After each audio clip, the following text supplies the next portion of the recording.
let's talk about some of the trailers that we saw this past week. The first one up is this trailer for Sorry for Your Loss, and it's not the first trailer for it, but it's the first time I saw the trailer for this.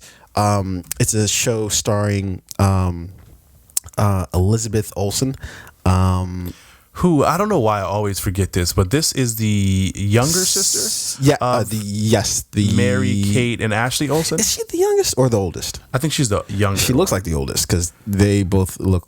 No, Mary, Kate, and Ashley look sick. No, they may look sick, but they look young.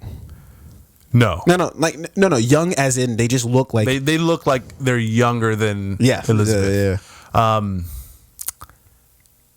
I don't know. They just look sick. Very talented, very successful. Here's how well women. I know you. I know you wanted to go somewhere very dark with that. I did, but you. I did. I wanted to go fucking 0 dark 30 Black Ops. But you definitely stopped yourself. I'm proud of your maturity. Yeah. Okay. And another reason why this show this series is very, very notable is because it's on Facebook Watch. Yeah, which is, for being a Facebook Watch show, doesn't look half bad. No, this doesn't look bad at all. And I mean, you have some talented talented cast. I mean, Elizabeth Olsen, Jovan Adepo. You got Kelly Marie Tran and Mahmoud Athi, sure, I think. Yeah. But Janet McTeer is one of the she's not top bill, but she's on the cast of the show. And I think between her and Elizabeth Olsen, who's coming off of huge success with Avengers Endgame, and she was in all of 10 minutes of it. Cool. Well, she was in Infinity War and Endgame and Age of Ultron, right? So going from that to this being her next project, and it does look good. Shout out to Facebook Watch. They're doing something right. They're not protecting any of our security and our data. That is abundantly clear. They're making pretty good shows. And this looks good. But, it's very interesting because I think all of these streaming services, they're all realizing that we're in sort of the end game when it comes to streaming, right? That right now, if you're not pushing forward not just content but great content, you don't even you have no seat at the table. Like there's nothing for you if you're not pushing out great content. So there's no reason for you to exist, right? So all of these like little, streaming services, eventually they're just all going to die out because they're going to be swallowed whole or bought out by these larger places. And I do quickly want to read this. Is it back? Where is it? No. This time it was a big ass fucking spider looking creature. Oh, where? It's behind that sound foam thing. It's not gonna fly. It's just gonna stay there on the wall. But it had like 18 legs. Oh, it's a centipede. This looked like a centipede with the super soldier serum. It was big as fuck. There it is. There it is. Oh, fucking touch it. Let's take it down a notch. No. But so I do want to talk about the plot for this movie, for the show. Again, this is called Sorry for Your Losses, which is part of the reason why it was so interesting. So sudden death of her husband upends and transforms the relationship of Leah Shaw's life. It also forces her to realize there's a lot about her husband that she didn't know. If you watch the trailer, part of like what's going on is obviously she's dealing with the loss of her husband and her brother-in-law. They have now a kind of strange relationship because they're connected through the loss of this person that they both cared about, but it also seems like the brother-in-law is in love with Elizabeth Olsen, which is like, it's a very strange place. That's definitely a faux pas. Definitely a betrayal. Yeah. I just died and you trying to hit my girl? You talking about what's up, big head? How do you go to the family Thanksgiving dinner where it's like, we're she got to see my new girl. We're all still dealing with his loss, and it's like, it's time to move on, and we did move on. Now we're together, and it's like, what? I think there's a world where that can kind of work, because it's like the person's dead. Like I think you do have to wait an amount of time. But the brother, you go from smashing one brother to the other brother. It's not unheard of, I guess the family was like, dog, she's a good girl. Keep her in the family. It's a close second, runner up. John died. If there's anybody who you take her now. She's a good girl. Keep her. Yeah. If anything, if I was the person who's being like sort of passed around, I'd be like, all right, this feels a little weird, but yeah. But for the family, it's whatever. Yeah. But anyways, so good looking show coming out of Facebook Watch. Definitely interested to see sort of not only this series, but what other content that they come out with. And Facebook Watch is not like a subscription service. I don't got to sign up for this shit, right? Technically you're already go on Facebook and watch. True. So Zuckerberg, you got you again. I better not get charged a single dollar for this shit. Yeah, no, that's all right. You're paying with your personal information. With all the scammers who have my shit. Yeah. Okay.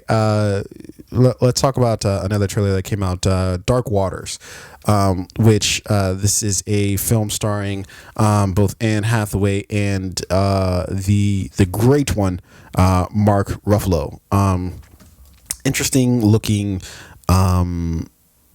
film. It essentially sort of reminds me of Flint, Michigan, right? Is where this is. I don't know if it's in Flint. Based on a true story of attorney Robert Billot, who uncovers the connection between a string of mysterious deaths and a chemical company, DuPont, and fights to reveal the truth to the public. The class action suit brought by Billot against DuPont resulted in a payout of over $600 million in 2017. I don't know if this is in Flint. I highly. Oh, it's in Cincinnati. I'm sorry. It's shot in Cincinnati, Ohio. I don't know where the actual story takes place. So Robert Billot, he successfully sued DuPont on behalf of the people in West Virginia and Ohio. So I guess this is across those two states. Yeah. Great looking film. It reminds me of a Spotlight. I don't know if you remember that film from a few years ago.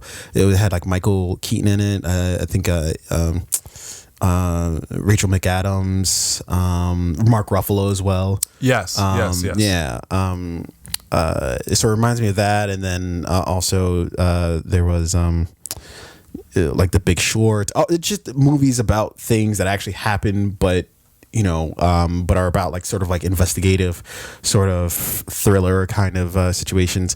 I think this looks very good. I'm always up for seeing Mark Ruffalo in pretty much anything he does.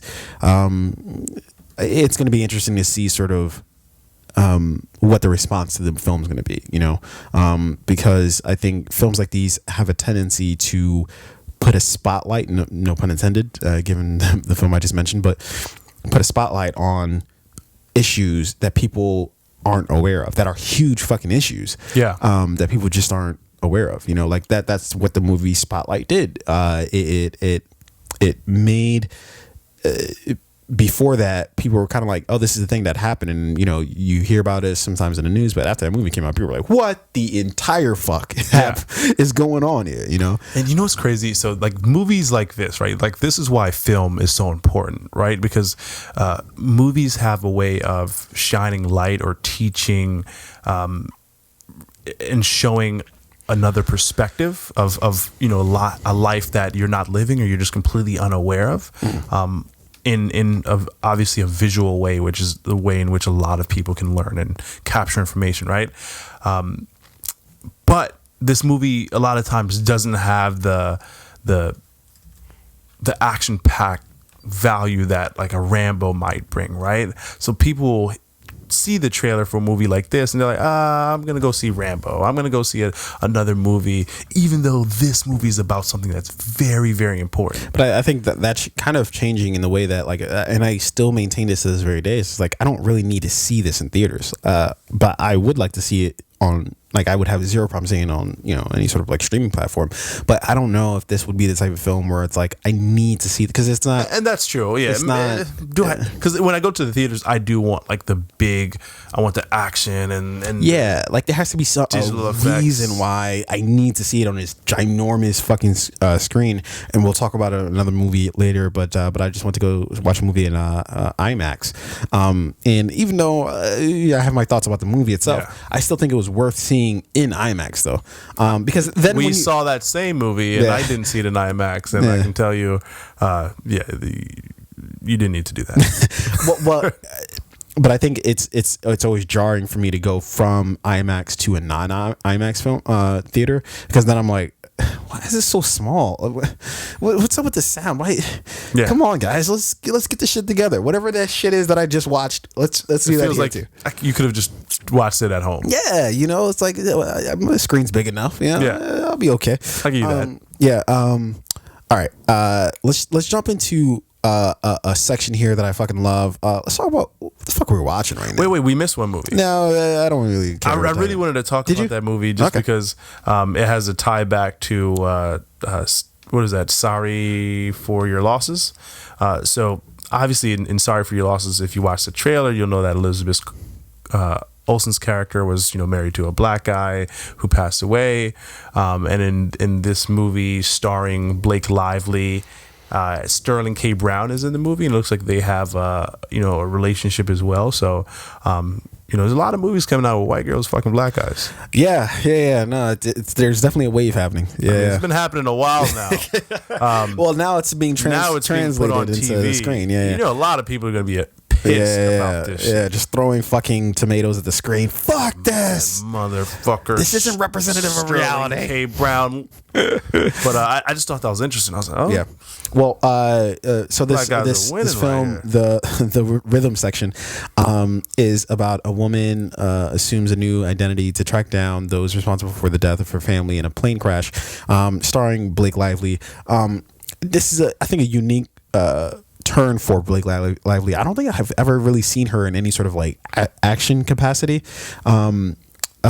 So it's very interesting that she's in this role, because she isn't the person who I would immediately associate, but it looks like she's holding her own. I think she's sort of following in the steps of like a Charlize Theron or Jennifer Lawrence, women who you were like, I don't know if I've ever seen you any sort of anything action related.